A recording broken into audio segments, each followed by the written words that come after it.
Alors le président, évidemment, on l'apprend dans ce mini-documentaire, n'était pas seul dans le Panthéon, évidemment. Il y avait une équipe de télé, mais il y avait aussi des assistantes qui lui donnaient des roses fraîches. Vous avez raconté tout ça en détail dans votre dernier livre, Serge Moretti. Alors je rappelle que vous avez animé de nombreuses émissions politiques, notamment Riposte sur France 5 et en ce moment Politics pour LCP. Vous êtes le réalisateur de beaucoup de documentaires sur les coulisses de la politique. Vous avez écrit plusieurs livres. Le dernier, Le vieil orphelin, est un récit autobiographique dans lequel vous revenez sur ce moment-là. Alors c'est vous qui filmiez François Mitterrand dans le Panthéon à l'époque. Vous étiez surtout un réalisateur de fiction à ce moment-là. Oui. Hein. Et alors, il n'y avait pas encore de conseiller en communication. Non. Les publicitaires n'étaient pas encore dans la place, comme ils viennent de le rappeler. Pas vous, les autres. C'est jamais vous, les publicitaires. Toujours les autres. Non, c'est ceux qui ne sont pas venus. Ce que je veux dire, Serge Moretti, c'est là, est-ce qu'on était encore dans le symbolique, qui est une des dimensions du politique obligatoire, ou est-ce qu'on était déjà dans la com ? Je vois pas très bien la différence. Mais en tout cas, ce que je veux dire, non, mais je vois pas très bien la différence. Honnêtement, j'adorerais pouvoir être brillant, dire c'est très, très différent, etc. Non, moi je me souviens, je vais vous étonner, un Jésus fait par cet Italien formidable. Comment il s'appelait ? Zeffirelli. Non, un autre. Non. Pasolini. Ah, Il y a Saint Paul qui regarde la C'est le crucifixion. Il regarde la crucifixion. Il demande qui c'est. On lui dit c'est un rabbin de Galilée, assez moyen, c'est une petite histoire. Et il dit de cette petite histoire, je vais faire une grande histoire. Naissance du storytelling, d'une certaine façon. C'est lui qui va inventer le christianisme, quand même. Comme vous le savez, sûrement. Et donc, je pense que cette histoire du Panthéon, c'est un peu dans cette lignée-là. C'est comment venir d'un voyage au pays des morts. Je viens des profondeurs de la France, je suis président parce que je passe de l'ombre à la lumière. C'est pas de la communication verbale, si c'est ça que vous voulez dire, c'est de la communication symbolique, au sens, mais j'arrive pas à faire trop le distinguo, hein, pardon, je n'ai pas fait d'études, tout ça, etc. Mais en tout cas, en tout cas, c'est ça, c'est je suis un homme normal et je sors président par un voyage au pays des morts. C'est très important, parce que cette idée-là, elle est venue d'une envie qu'il avait le 21 mai, quelques jours après son élection, d'exister aux yeux des Français comme quelqu'un qui est maintenant le président de la gauche, pour la première fois. Moi, j'avais toujours été dans l'opposition depuis que j'étais né. La première fois, on arrive, et je n'étais pas le seul. Hein. Bon, c'était formidable pour nous. Jacques Lang dira, c'est le passage de l'ombre à la lumière. Bon, voyez le genre. Donc on était complètement fascinés par ça. Et il fallait trouver quelque chose de fort, quelque chose que tout le monde pouvait ressentir. Et donc, ça, c'est lui. Pourquoi c'est lui ? Parce qu'on en avait parlé au moment du débat de 81. Pardon, je suis obligé de faire un voyage en arrière. Je peux ? Je vous en prie. On avait parlé des morts. On avait parlé de ses parents morts. Dans la loge de maquillage, on était tous les deux seuls à un moment, 5 minutes avant d'entrer en scène. De quoi on parle dans ces cas-là ? On ne va pas lui faire ses phrases. On avait déjà travaillé à ça. Il avait un souvenir terrible de 74. Il fallait retrouver son centre de gravité. C'est ça, pour moi, cette communication symbolique ou hors verbale. Vous voulez dire qu'elle est authentique, c'est lui. Il faut qu'il y a un endroit où on ne ment pas. Et c'est cet endroit où on ne ment pas qui fait qu'un homme politique est bon ou pas bon. C'est-à-dire retrouver ce qu'il est vraiment, en profondeur. Et pas donner genre... ou faire un personnage qui n'existe pas. Il ne faut surtout pas être un personnage qui n'existe pas. Et ça, il a été le personnage... Et donc, quand il me parle du Panthéon, quelques jours après, et on allait très loin, les forces de l'esprit, vous savez, les forces de l'esprit. Il disait, pendant ce truc, dans les maquillages, oui, bien sûr, je cite, c'est pas moi, et bien sûr que là, moi, je sentais la présence de mes parents morts aussi, dans la salle de maquillage, et lui, il m'a dit, moi aussi, je sens qu'ils sont là autour de nous. C'est des moments qu'on ne peut pas oublier. Et lorsqu'il m'appelle pour le Panthéon quelques jours après, moi j'étais réalisateur, j'étais bénévole. C'était pas un métier, c'était une passion. C'était pas du tout, c'était pour lui. Et vraiment, il me dit, vous vous souvenez de notre conversation sur les morts ? Eh bien, on va aller leur rendre visite aux morts. Vous voyez, donc il y a là quelque chose de très profond chez lui. Le matin, du 11 mai, il était allé voir la tombe de Georges Dayan, visiter sur la tombe de son ami Georges Dayan. C'était un homme qui venait, qui voulait montrer qu'il l'était, vraiment, c'était pas une blague, venu des profondeurs de la France. Il était porté par toutes ces profondeurs de la France et cette France de gauche, puisqu'il est allé voir Jaurès, Bleu, enfin bon, tous ces gens Victor Hugo, enfin bon, les grandes icônes de cette gauche-là, comme s'il était né de ces morts. Donc voilà, je ne sais pas si je réponds à votre question. Mais en partie, certainement. Valérie En Lecam. partie, donc, la première heure, non, mais... mais parce que j'en ai d'autres que je vous poserai après. Moi, je trouve ça extrêmement réjouissant d'entendre ce qu'est en train de dire Serge Moati. Merci, Serge. Et non, mais c'est extrêmement important ce qu'il vient de dire parce que il dit la symbolique de ce qu'était François Mitterrand et la communication, finalement, c'est la même chose. Il n'y a pas de communication qui soit fausse. Il n'y a jamais de bonne communication qui soit fausse. C'est pour ça que je m'érige en faux complètement par rapport à ce qui s'est dit tout à l'heure. Les hommes politiques ne sont pas des pantins qui sont à la disposition d'espèces de gourous extérieurs qui leur dicteraient ceci ou cela, auxquels eux-mêmes n'auraient pas pensé ou qu'eux-mêmes ne ressentiraient pas. La base de l'homme politique, c'est de devenir lui-même, c'est exactement ce qu'a dit Serge, et c'est de se révéler lui-même et de se montrer lui-même. Moi, j'avais été très frappée pendant la campagne de Ségolène Royal. Je ne sais pas si vous vous souvenez, à la fin, elle était devenue inaudible, Ségolène Royal. Et j'ai toujours pensé qu'elle avait essayé de montrer une facette d'elle-même qui n'était pas authentique, justement. Et ça s'entendait à la fin. C'est-à-dire que quand vous l'écoutiez parler, ça s'entendait qu'elle était en dehors d'elle-même et qu'elle avait essayé de se mettre... Elle voyait qu'elle n'arrivait pas à passer et elle essayait de se mettre en dehors d'un personnage, dans un personnage qui n'était pas le sien. Et la seule chose qu'on puisse dire en communication politique, c'est ça, c'est que ça ne sert qu'à se révéler soi-même. Et le reste, ça n'existe pas. Si on croit qu'on peut fabriquer quelqu'un, ça n'existe pas.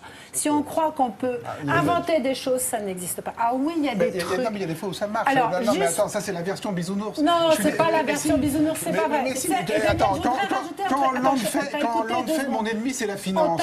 C'est de la com ou c'est pas de la com? Je pensais à la même chose. Non, mais attends, je voudrais juste...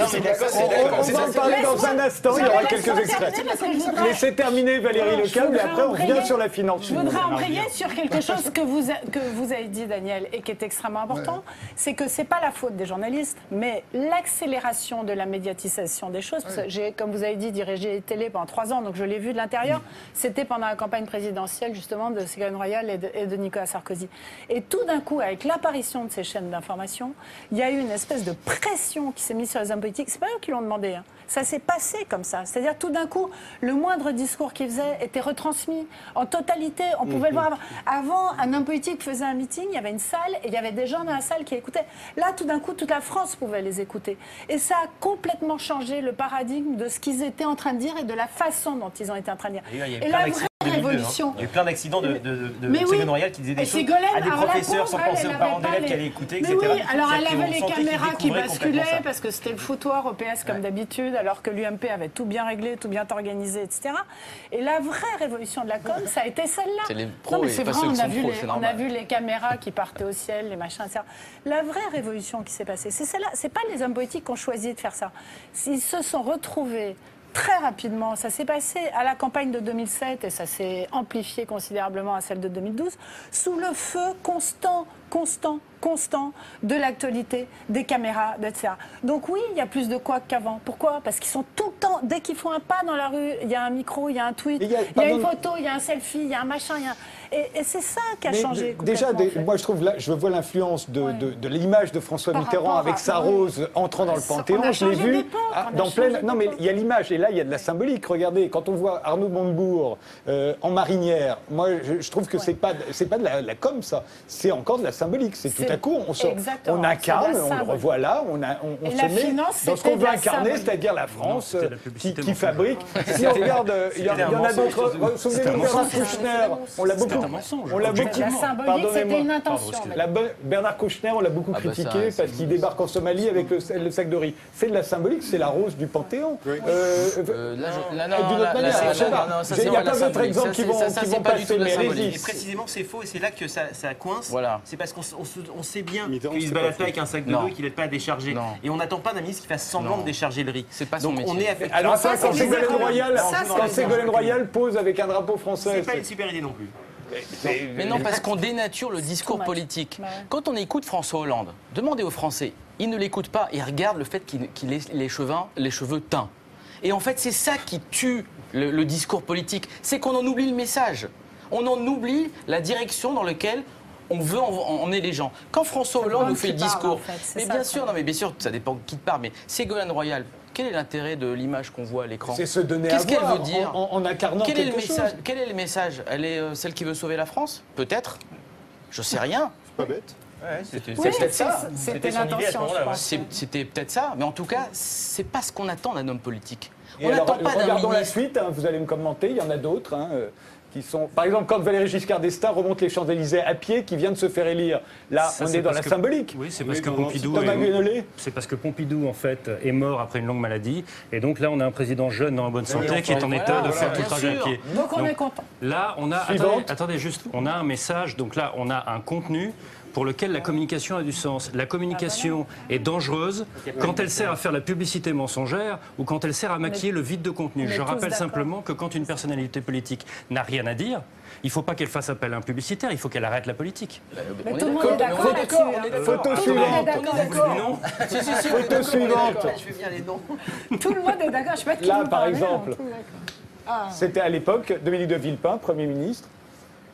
Oui, mais là, c'était vraiment entre les deux hommes. C'était pour montrer à Nicolas Sarkozy, qui était coincé dans son petit costume, que lui était balèze et bien foutu. C'était vraiment... Enfin, c'était...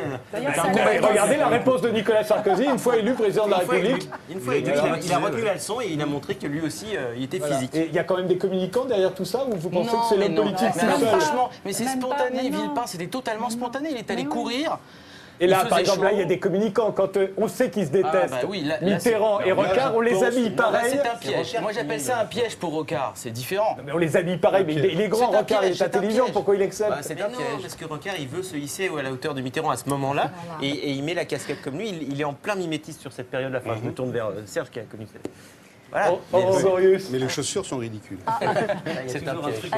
Écoutez, les communicants, c'est quand même toujours intéressant parce qu'on a l'impression que quand il y a des erreurs de com, c'est pas la faute des communicants et que vraiment, les communicants sont pas. Moi, je comprends pas la différence entre communication et publicité ou symbolique. Enfin, tout ça à partir. Oui, non, mais enfin, voilà. Séduire ou convaincre. Je pense que on vend du yaourt ou on passe un message. C'est ça. Oui, c'est la différence. Moi, je sais pas vendre une bagnole. Là, il l'a fait toute sa vie. Il a mis sur la muraille de Chine ça et après il a fait de la même façon. Très peu d'hommes politiques qui échappent à la séduction. Très peu. Et beaucoup. Alors en plus, essayer de convaincre. Le discours, enfin les techniques de communication se sont professionnalisées. Les agences qui sont nées dans les années 80 proposent des solutions de communication clés en main, avec y compris des études d'opinion, du média training. Elle conseille à la fois la gauche et la droite, donc on va aussi vers une uniformisation du discours. Vous êtes journaliste, les politiques travaillent pour vous. Est-ce que vous êtes rendu compte de ça? Les politiques travaillent pour nous? Mais bien sûr. Et vous, alors vous, votre rôle de communicant? Non, pas du tout, pas du tout. Ne nous mettez pas en cause là. Il y a des hommes politiques qui ont leur libre arbitre et qui décident eux-mêmes de ce qu'ils font. Nous ne sommes pas des marionnettistes, c'est pas vrai. Arrêtez de dire ça. Ils travaillent pour vous. Et aujourd'hui, il n'y a pas un politique qui ne travaille pas avec des communicants. Et d'ailleurs, ce n'est pas toujours assumé. À gauche, par exemple, au PS, ça a longtemps été très peu assumé.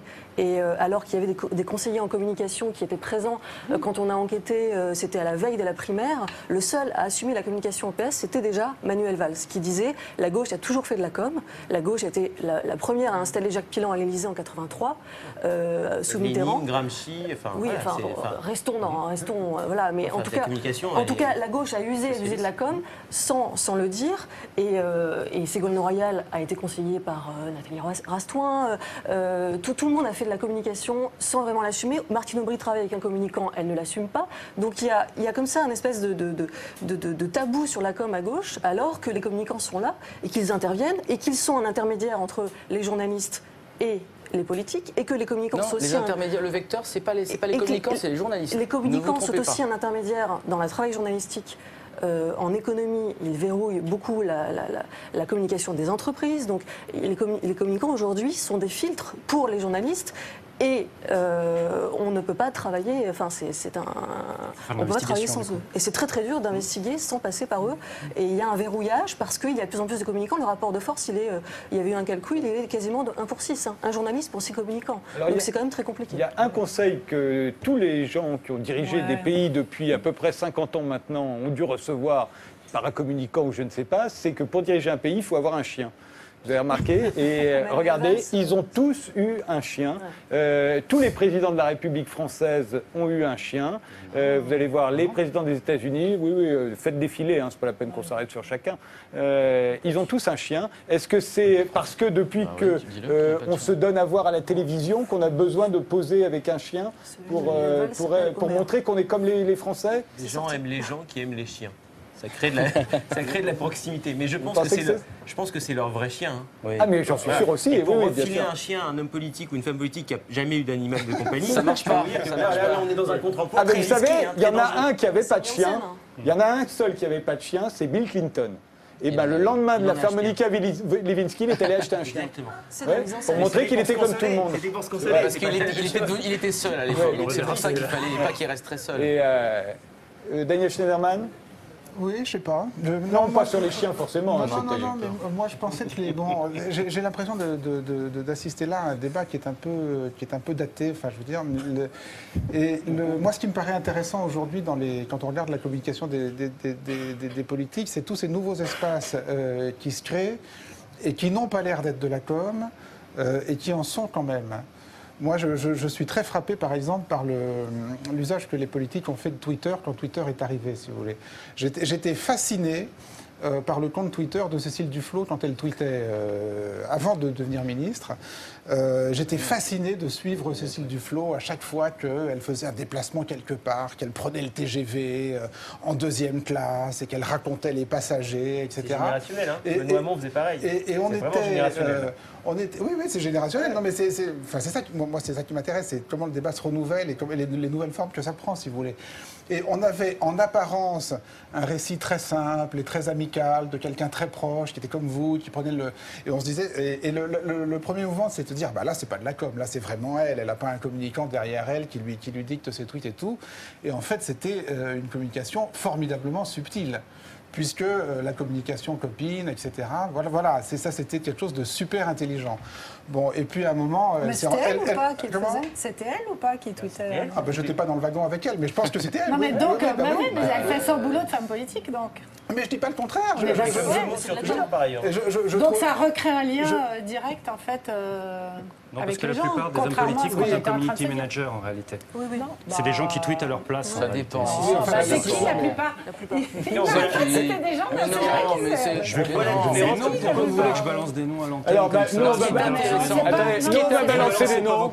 Ce qui est intéressant, c'est que les hommes politiques sont passés du discours à la petite phrase et la petite phrase au tweet et des SMS pour Hollande. Voilà. C'est ça aujourd'hui le phénomène auquel on assiste. On avait un discours construit. On passe à la petite phrase pour faire la une des journaux et on finit par le tweet qui n'a plus aucun sens. Et c'est pas une stratégie de communication. Mais pas du tout. Ils vivent avec leur temps. Leur temps, c'est quoi? C'est que les journalistes, ils reprennent les discours politiques, bien sûr que non. C'est la petite phrase. Mais bien sûr. C'est pas de la com. C'est une nouvelle forme d'expression personnelle. Je veux dire, de quelqu'un qui dit ce qu'il pense. Alors attendez, je vais vous donner des exemples. Je vais vous donner des exemples. C'est drôle. Je vais vous donner des... C'est un job. Je vais vous donner des exemples. Ça veut dire que dans tout, ils sont dans le contrôle absolu, millimétré, précis, sauf quand ils sont sur Twitter où ils se disent bon là, j'emmerde mon communicant, je vais balancer n'importe quoi, tout ce que je veux et être dans la spontanéité. Alors, on peut aussi avoir un manque de professionnalisme. On va vous départager, on va vous donner un certain nombre d'exemples. On va voir que ça remonte à assez loin. Il n'y a pas toujours eu des discours, il y a eu aussi souvent des phrases, même parfois des phrases très courtes, plus courtes qu'un tweet. Vous allez voir, certaines sont restées célèbres d'ailleurs. Mais c'est juste pour voir, est-ce que là, ils s'abandonnent ou est-ce qu'ils font de la communication? Est-ce qu'il y a un communicant derrière qui leur a fait répéter ou au contraire, est-ce que tout à coup, c'est une intuition, parfois géniale, parce qu'on s'en souvient pour un certain nombre d'entre elles. Regardez.